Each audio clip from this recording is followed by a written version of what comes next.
صحیفه آرزوی زندگی برای آرزو کردن دلماندگان. دختر شبی توی نزدش تحفه میگیرد و به تالار توی خانه میرود. نه برای توی را ویران کردن، بلکه برای آخرین روز دیدارش. کمی منتظر می شود تا که پسر براید. اما پسر را تبریک میکردند و تحفه میدادند. اما دختر باشد از دوری نگاه میکرد و فقط میگریست و آب دیدش را پاک میکرد. و پسر دختر را میبیند و نزدش میآید و میگوید تو در اینجا چی کار میکنی؟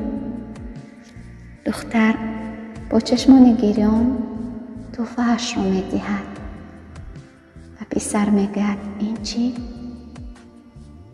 دختر